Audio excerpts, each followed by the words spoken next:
2014 பிரதாப்கர், 2019 கேதார்நாத், 2024 மக்களவைத் தேர்தல் பிரச்சாரத்தை முடித்து தியானம் செய்ய பிரதமர் தேர்வு செய்த இடம் கன்னியாகுமரி.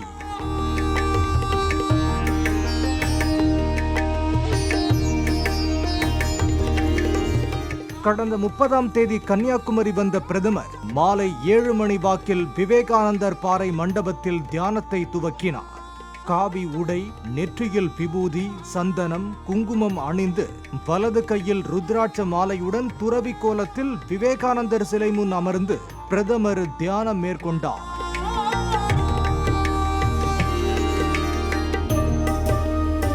கடந்த 2 நாட்களாக அதிகாலைகளில் தாம் கொண்டு வந்த வெண்கல கெண்டியில் இருந்த கங்கை தீர்த்தத்தை சிறிது சிறிதாக கடலில் ஊற்றி கங்கா வழிபாடும் சந்தியா வந்தனமும் செய்த பிரதமர் ஒரு சில நேரங்களில் அறையில் இருந்து வெளியே வந்த போது ருத்ராட்ச மணிகளை உருட்டி ஜெபம் செய்தபடியே விவேகானந்தர் பாறையை வலம் வந்தார்.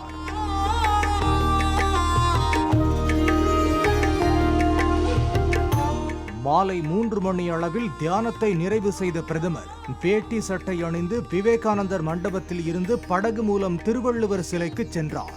அங்கு திருவள்ளுவர் சிலையின் வலது பாதத்தில் ரோஜா மாலை அணிவித்து தலை வணங்கி கும்பிட்டார்.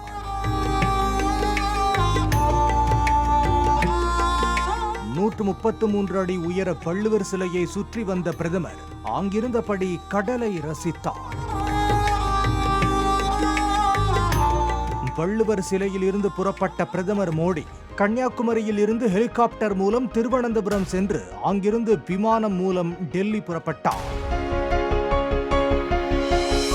பிரதமர் மோடியின் தியானத்தை முன்னிட்டு கன்னியாகுமரி கடலில் 3 நாட்டிக்கல் மைல் தூரம் வரை மீன்பிடி படகுகள் செல்ல தடை விதிக்கப்பட்டிருந்தது.